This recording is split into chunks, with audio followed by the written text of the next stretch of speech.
Yes बच्चों, start करते हैं। फिर हम लोग बात कर रहे हैं जीएसटी की। बच्चों, जीएसटी तब लेवी होता है, जीएसटी कब लगना शुरू होता है, हम उसे क्या बोलते हैं, सप्लाई। ठीक है ना।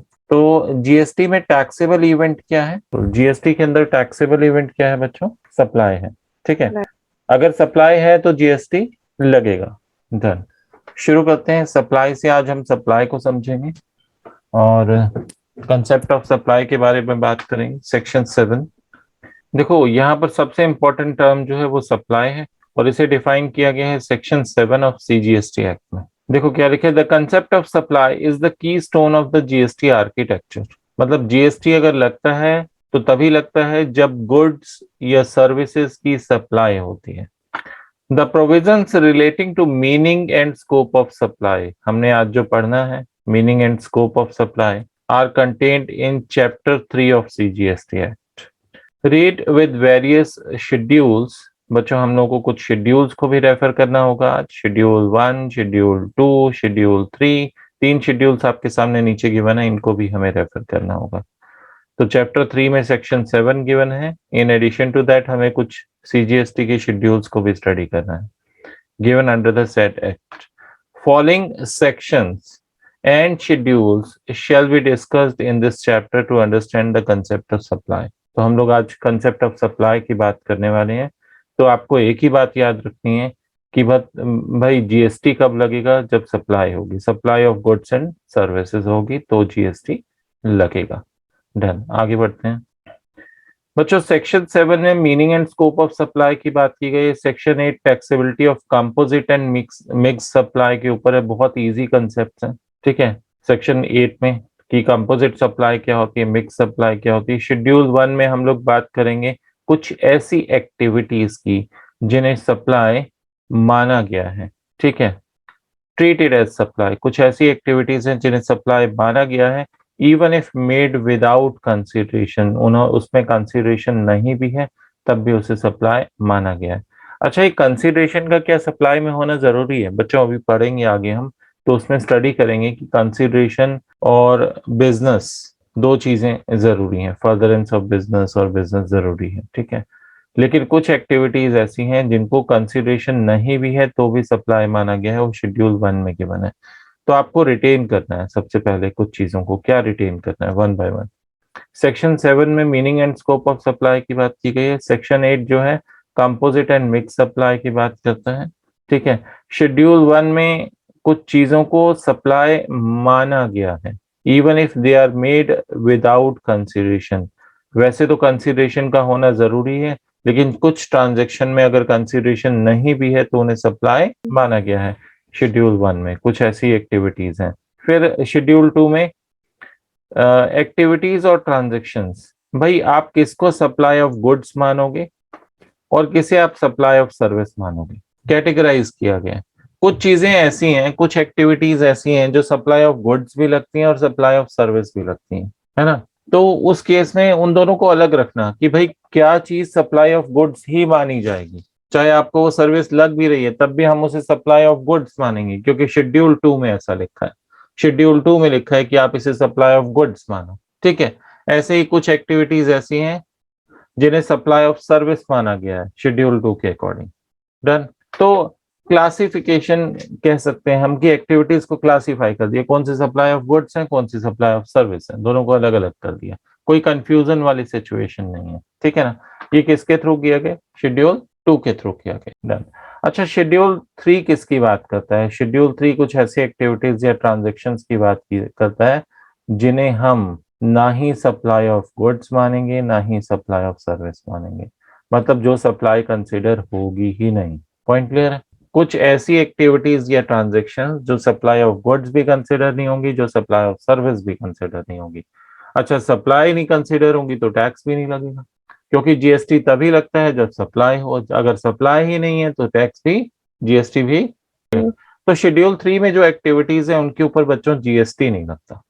क्यों नहीं लगता? क्योंकि ना ही वो सप्लाई ऑफ गुड्स है ना ही वो सप्लाई ऑफ सर्विस है, और जो सप्लाई ऑफ गुड्स या सप्लाई ऑफ सर्विस नहीं है वो जीएसटी लेविएबल नहीं है उस पर। ठीक है ना। तो इससे हमें क्लियर होता है कि इन शेड्यूल्स में कुछ एक्टिविटीज की लिस्ट गिवन है। शेड्यूल 1 में भी कुछ एक्टिविटीज की लिस्ट गिवन है। ठीक है, शेड्यूल 2 में भी कुछ एक्टिविटीज और ट्रांजेक्शन्स की लिस्ट गिवन है, शेड्यूल 3 में भी कुछ एक्टिविटीज ट्रांजेक्शन्स की लिस्ट गिवन है, और उनके ऊपर एक टैग लगा दिया गया। भाई 1 में तो लिख दिया गया इन्हें सप्लाई मानना है, चाहे ये विदाउट कंसिडरेशन है। ये पड़ी लिस्ट शेड्यूल 1 की, ठीक है, ये रही लिस्ट। शेड्यूल 2 में भी एक लिस्ट पकड़ा दी गई कुछ एक्टिविटीज और ट्रांजेक्शन्स की, कि भाई ये वाली activities transaction supply of goods है, और दूसरी तरफ ये वाली एक्टिविटीज सप्लाई ऑफ सर्विस है, ठीक है ना, डन। और शेड्यूल 3 में क्या किया गया, एक्टिविटीज और ट्रांजेक्शन्स की लिस्ट दे दी गई, भाई इसे ना आपको सप्लाई ऑफ गुड्स मानना है, ना आपको सप्लाई ऑफ सर्विस मानना है। कंसेप्ट क्लियर है बच्चों? तो मतलब ये इन शेड्यूल्स में तो लिस्ट गिवन है, ठीक है। और सेक्शन 8 हमने देख ही लिया, कंपोजिट या मिक्स सप्लाई के ऊपर है, और सेक्शन 7 में मेन हम लोग सप्लाई को डिस्कस करेंगे और रिटेन करेंगे। देखते हैं आगे बच्चों। अब हम सेक्शन 7 स्टार्ट कर रहे हैं, है बहुत इजी, बट ध्यान से सुनना। देखो section 7 subsection 1 clause A, all forms of supply of goods और सर्विसेज, चाहे वो सप्लाई ऑफ गुड्स है चाहे वो सप्लाई ऑफ सर्विसेज है, बोथ या फिर दोनों, सच एज, बच्चों these are examples, sale, transfer, barter, exchange, license, rental, lease, these are just examples. मतलब ये नहीं कह सकते this is the complete list, ये कंप्लीट लिस्ट नहीं है, ये सिर्फ ये जो डेफिनेशन है ये इंक्लूसिव डेफिनेशन है। सेक्शन 7 सबसेक्शन 1 क्लॉज ए में जो सप्लाई ऑफ गुड्स और सर्विसेज के ये कुछ चीजें गिवन है, दीज आर जस्ट एग्जांपल्स, ये इंक्लूसिव डेफिनेशन है। इसके अलावा भी बहुत सारी चीजें सप्लाई कंसिडर होंगी। तो सेक्शन 7 सबसेक्शन 1 क्लॉज ए में क्या कहा गया, all forms of supply, all forms of supply of goods और सर्विसेज और both, such as, these are just examples, ठीक है, sale, transfer, barter, exchange, license, rental, lease और डिस्पोजल, मेड और एग्रीड टू बी मेड, चाहे provide कर दिए गए हैं, कर सप्लाई कर दिए गए हैं या फ्यूचर में करने वाले हैं, agreed to be made for a consideration. बच्चों ध्यान देना, अब यहां ध्यान दो, कंसिडरेशन जरूरी है, लिखा है ना, फॉर ए कंसिडरेशन, सप्लाई के लिए। सेक्शन 7 सबसेक्शन 1 क्लॉज ए में साफ साफ लिखा है मेड फॉर अ कंसिडरेशन, भाई कंसिडरेशन होनी जरूरी है। बाय ए पर्सन, अब पर्सन की भी डेफिनेशन पढ़नी पड़ेगी, कंसिडरेशन की भी डेफिनेशन पढ़नी पड़ेगी, और कोर्स और फर्दरेंस ऑफ बिजनेस की भी डेफिनेशन पढ़नी पड़ेगी। तो हमने सप्लाई के बारे में क्या देखा, सेक्शन 7 सबसेक्शन 1 क्लॉज ए में क्या लिखा है, all forms of supply of goods and services, goods and services की भी डेफिनेशन देखनी पड़ेगी, है ना। इन सब को आगे डिटेल में एक्सप्लेन किया गया, पूरी डेफिनेशन को, all forms of supply of goods और सर्विसेज और both, such as sale, transfer, barter, exchange, license, rental, lease और डिस्पोजल, मेड और agreed to be made for a consideration by a person in the course और furtherance of business, मतलब business की activities में होनी चाहिए।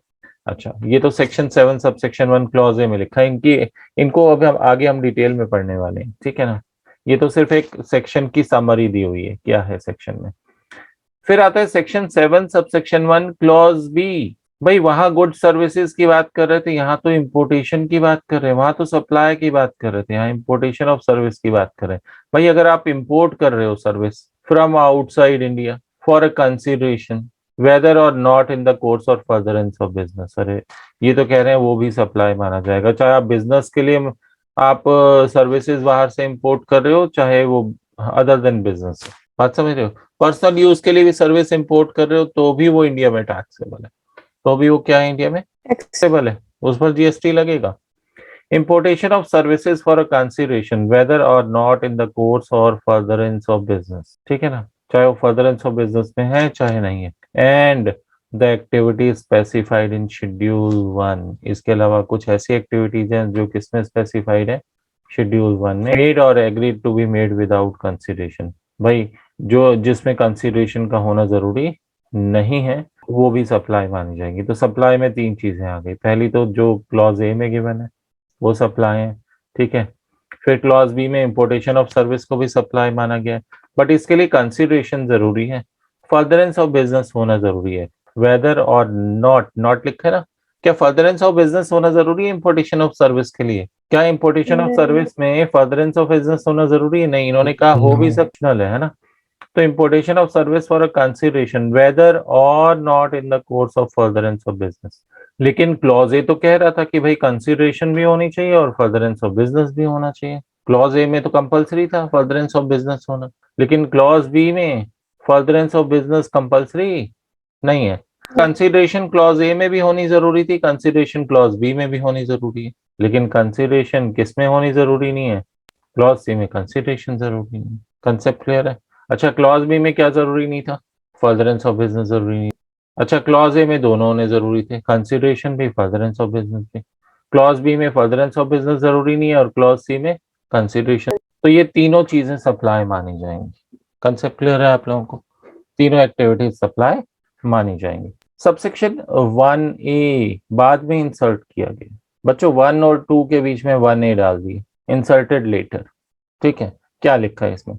Where certain activities or transactions constitute a supply in accordance with the provisions of subsection 1, they shall be treated either as supply of goods or as supply of services as referred to in schedule 2।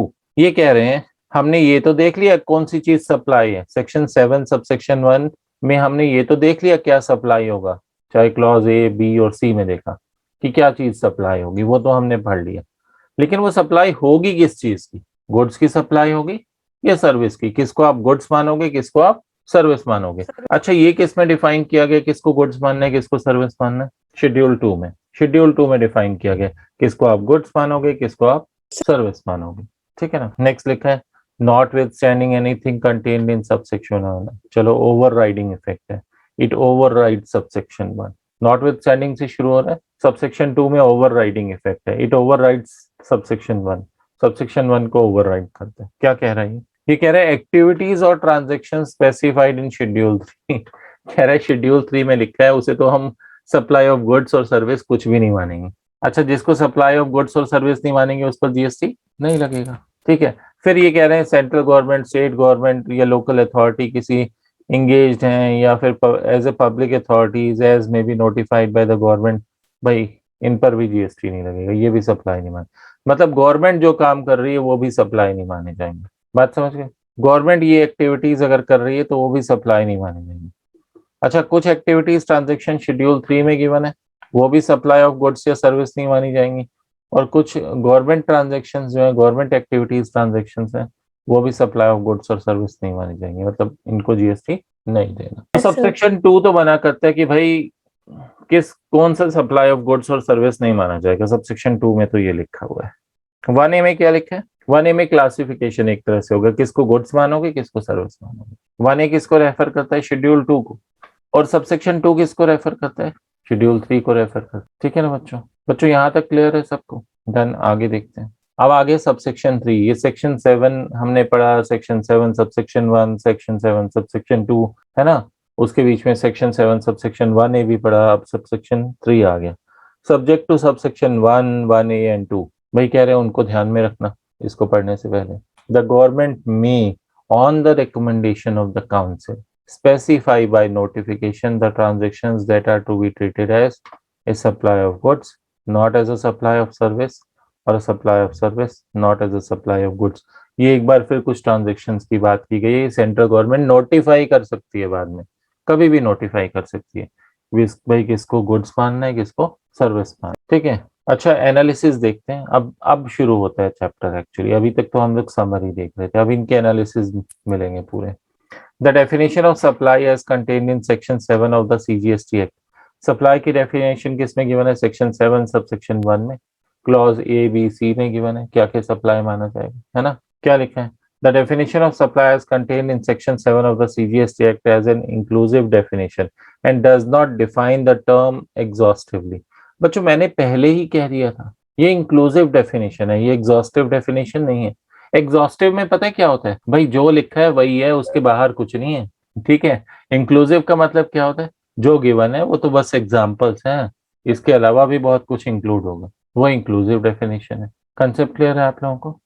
Inclusive जो given है वो तो सिर्फ examples हैं, उसके अलावा भी बहुत कुछ है। एग्जॉस्टिव जो गिवन है वही है, बाहर इससे बाहर कुछ भी। तो ये इंक्लूसिव डेफिनेशन है। सेक्शन 7 की जब सप्लाई की डेफिनेशन देखते हैं, इंक्लूसिव डेफिनेशन है। ठीक है ना? It defines the scope of supply in an inclusive manner। Clause E of subsection 1 illustrate the forms of supply। भाई कुछ एग्जांपल्स दिए हुए हैं, but the list is not exhaustive. वो लिस्ट कंप्लीट नहीं है, जो कुछ वो सेल बार्टर वगैरह वो जस्ट एग्जांपल्स हैं, ये लिखा हुआ है। This is substantiated by the use of words such as से हमें पता चलता है कि वो एग्जाम्पल्स हैं, वो सिर्फ कुछ एग्जाम्पल्स हैं, वो कंप्लीट लिस्ट नहीं है, ठीक है ना। Provisions of scope of supply under CGST Act have also been made applicable to IGST Act. ये कह रहे हैं सेक्शन 7 की कॉपी है सेक्शन 20 ऑफ IGST, सेक्शन 7 की कॉपी है सेक्शन 20 ऑफ IGST, मतलब सेम प्रोविजंस उसमें लिखे हुए हैं। The meaning and scope of supply in terms of section 7 can be understood in terms of the following parameters. बच्चों सप्लाई होने के लिए ना गुड्स एंड सर्विस होना जरूरी है, मतलब जो गुड्स या सर्विस नहीं है वो सप्लाई भी नहीं। अच्छा, मतलब ये हुआ कि सप्लाई होने के लिए शुड बी या तो गुड्स और सर्विस, जो गुड्स या सर्विस है वही सप्लाई होंगे, जो गुड्स या सर्विस नहीं है वो सप्लाई भी नहीं होंगे।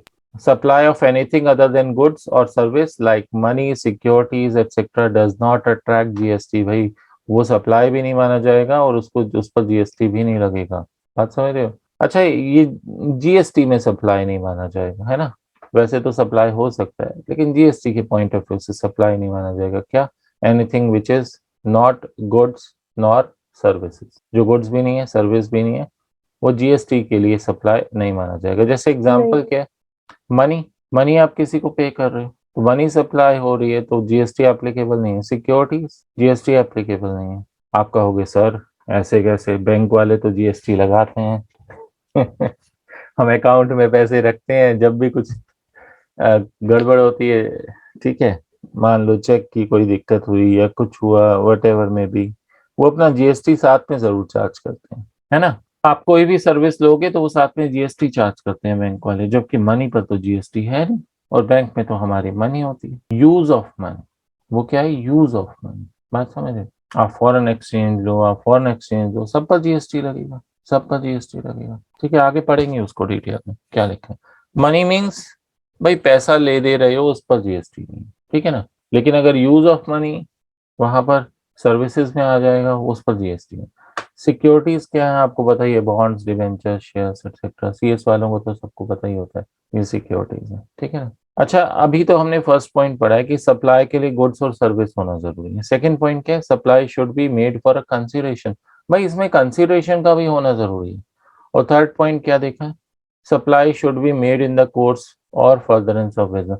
बच्चों ये सबसेक्शन 1 क्लॉज ए की बात कर रहे हैं, पता है ना, हमने क्लॉज ए में पढ़ा था को इन द कोर्स और फर्दरेंस ऑफ बिजनेस भी होना जरूरी है। तो ये सेक्शन 7 सबसेक्शन 1 क्लॉज ए को बता रहे हैं कि भाई सप्लाई गुड्स या सर्विस की होनी चाहिए, फॉर कंसिडरेशन होनी चाहिए और इन the course of furtherance of business भी होनी चाहिए, ठीक है ना। ये तीन चीजें सब सबसेक्शन 1 क्लॉज ए में लिखी हुई थी। डन, आगे बढ़े। These are 3 parameters of supply, ठीक है। Aforesaid parameters describe the concept of supply. However, there are few exceptions, कुछ exceptions भी हैं to second and third parameter। अच्छा, क्या exception है? हमने clause B पढ़ा था ना, उसमें क्या होना जरूरी नहीं था B क्लॉज में इंपोर्टेशन और सर्विस में फर्दरेंस ऑफ बिजनेस होना जरूरी नहीं था। अच्छा, C क्लॉज में क्या होना जरूरी नहीं था, कंसीडरेशन होना जरूरी है। अच्छा, विदाउट कंसीडरेशन जो एक्टिविटीज मानी जाएंगी, सप्लाई मानी जाएंगी, कौन से शेड्यूल में गिवन है, तो यहाँ तक ठीक है। तो हम लोग बात कर रहे थे aforesaid parameters describe the concept of supply. However, there are a few exceptions to second and third parameter, ठीक है।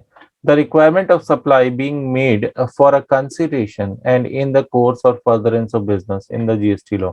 ये दो पैरामीटर्स है ना, सेकंड और थर्ड पैरामीटर, इसमें देखो क्या लिखा है, few exceptions have been carved out where a transaction is deemed to be a supply even without consideration। बच्चों ये वही बात कर रहे हैं, पता चल गया ना किसकी बात कर रहे हैं किसकी, जिसमें जिसमें एक्टिविटीज को विदाउट कंसिडरेशन भी सप्लाई माना जाता है और वो शेड्यूल 1 को रेफर करता है। डिस्कस लेटर इन चैप्टर, आगे तो और डिटेल में जाएंगे, ठीक है। Similarly, the condition of supply to be made in the course or furtherance of business has been relaxed। भाई ये कौन से क्लॉज में रिलैक्स की गई है, कि फर्दरेंस बी में। In case of import of service, import of services के केस में रिलैक्सेशन दिया गया है ना। और ठीक है, whether or not in the cost, ठीक है। Further, there are also cases where a transaction is kept out of the scope of supply despite the existence of the above parameters। भाई तीनों पैरामीटर्स हैं तब भी मना कर दिया गया कि भाई ना ही सप्लाई ऑफ गुड्स मानोगे ना ही सप्लाई ऑफ सर्विस मानोगे। कौन से सबसेक्शन या सेक्शन में बता? सबसेक्शन 2 में, सबसेक्शन 2 में वन का, सबसेक्शन 1 का क्लॉज ए बी सी तो हमें रिटेन हो गया, यस रिटेन हो गया। सबसेक्शन 1 ए में क्या था, किसको गुड्स मानेंगे किसको सर्विस मानेंगे, है ना। और सबसेक्शन 2 में क्या था, भाई भाई सप्लाई नहीं मानेंगे, एक तो शेड्यूल 3 वालों को, इसको और उसके अलावा गवर्नमेंट वालों को। और 3 में क्या था कि वो सरकार बाद में भी नोटिफाई कर सकती है, ठीक है, गुड्स मानेंगे या सर्विस मानेंगे।